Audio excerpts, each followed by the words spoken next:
As humans, we experience the world bound by time and space. We experience a tripart relationship with everything: people, objects, and nature. There's us, an individual sentient life form with awareness. There's our object of attention, whether it's a person, a place, or a thing. And there's the perception we have of that person, place, or thing. All of this is commonly understood as the subject-object relationship. And gazillions of essays and articles and sutras have explored this relationship from various religious, scientific, medical, psychological, mythic, and spiritual points of view. And since perception is grounded in human biology, or to be more precise, neurophysiology, and our capacity for seeing with our eyes and translating visual acuity into images, each of us has a singularly unique view and experience of the people, objects, or scene in front of us. With more than 7.8 billion people inhabiting Mother Gaia, we share some common perceptions about everyday objects, which provide a shared experience and give us an opportunity to agree on a collective version of reality. But actually, each person's perception is ever so slightly different. And that's what makes it all so much fun. Borders explores space, land, boundaries, reality, and the subject-object relationship in context of consciousness. And since I like working with the idea of boundaries, I limited my exploration by time, 12 months, and by space, the geographic region of North America known as the high desert country of northern Arizona, encompassing Sedona, the Grand Canyon, and Monument Valley. Even more, I limited myself to using only the camera in my iPhone X with its native iOS camera app and its native Photos app for color grading. Further, almost all images were color graded on my iPhone within moments after I took the picture. A 21st century Polaroid near equivalent. When I first started taking pictures in the 5th or 6th grade, I quickly learned that by framing an image in the viewfinder, I was also framing out the rest of what I was looking at. How I selected what was in the frame was at first with an immature eye from the perspective of art, or beauty, or sacred proportion. As I took more pictures and studied art, my eye improved and I saw differently. And my pictures improved. Eventually, I was able to pre-envision what I wanted in my frame, and my pictures became photographs that were made from awareness. And just like terroir, where the essence of the microgeography is tasted in wine or olive oil, you will see hints and nods to those artists of influence. Edward Weston, Man Ray, Bresson, Capra, Cunningham, Curtez, Minor White, and Stieglitz, to name only a few.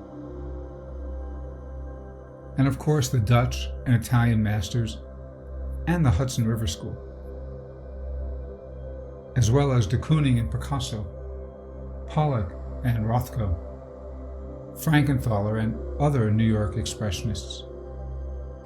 I can't forget Frida Kahlo and Diego Rivera, Dali and Kandinsky, John Marin, and of course, Georgia O'Keeffe. As a kid growing up in an apartment in Manhattan's East Village, I wasn't used to space. The street was my playground, and it was here that I learned to see. I became a street photographer in the style of Robert Frank and Bruce Davidson and Ouija, with a little Avedon and pen and Karsh thrown in for good measure when I photographed people. I was opportunistic, intuitive with framing, precise with focus, accurate with exposure. The street was unforgiving. The moment was all there was. Snooze and you lose.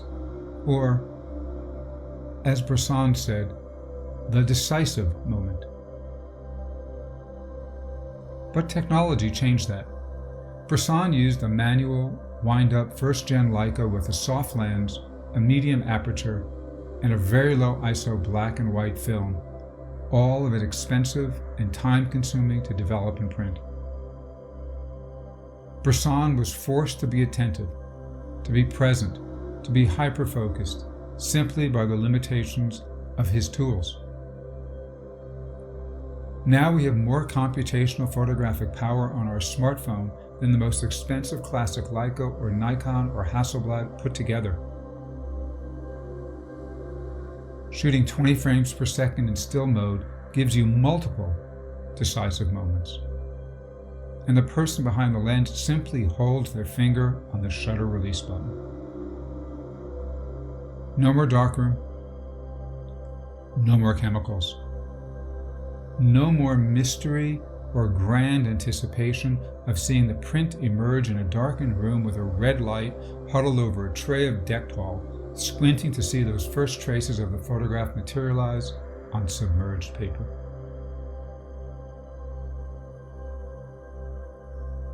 In this regard, I'm a bit old school. Perceive, frame, focus, click. Was I acutely responsive to what was happening in front of me? Did I capture the moment in a way that moves people emotionally? That's all that counts in my book. Technique and science of light and shadow and technical stuff are important, but not at the expense of movement. But to capture the moment on the street, or in landscape photography to create the moment, one has to become more intimate. So I slowed down to see more, to feel more, to deepen my experience, to be present, to connect with my subject. For me, the goal has always been to not have perception of the object, but to have a full-on immersive experience that I was the object. The egoic I simply no longer there. The controller has nothing to control. The protector has nothing to protect. The small self has dropped away. There is no separation. There is no me and it or them. There is no space between us. Only oneness. Only the fullness of a direct, universal, cosmic experience. The silence of the eternal moment that stretches beyond infinity, beyond the illusory boundaries of the universe.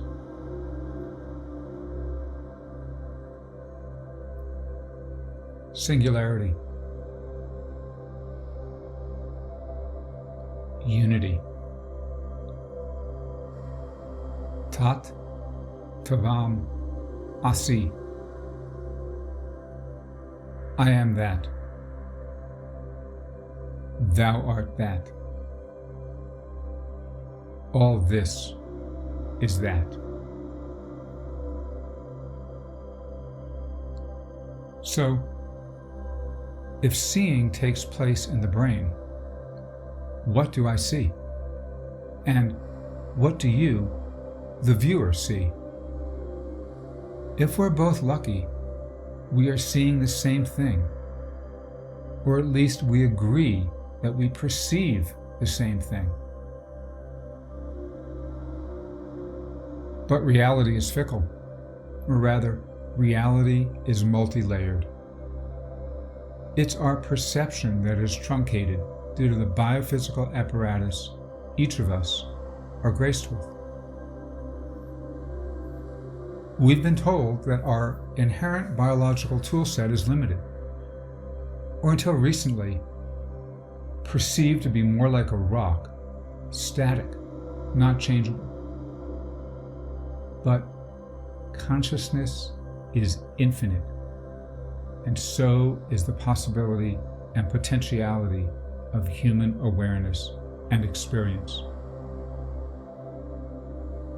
So rather than thinking that there's only one way to perceive reality, I deliberately edge right up to the border of what we think is real, and then push that boundary. Is it real? Really, is that what I am seeing? Crop the image. Change the aspect ratio. Adjust the color temperature. Transform the saturation. Move the black point. Exaggerate the contrast. Go big. Go fractal. Amp up the luma and turn down the chroma. Add grain or blur. Sharpen it a little or a lot. Make it hyper-real or not. Desaturate it entirely and take a vivid color scene and make it atonal black and white. Or add a hint of color and blow out what you think is real. Just enough so that it begs you to question whether or not it reflects reality. Then mash the images against each other and see what you respond to. Which moves your heart? Do you feel that subtle murmur of resonance? Or, as Weston said, do you hear a Bach fugue? You don't need me to tell you what is real. You experience it yourself from that same level of subtle awareness that transforms the everyday, the mundane, the common, into the beautiful. Cross your border. Expand your boundary. Drop the distance to zero. Open your heart. Become what you are seeing. Intention, awareness, focus, being.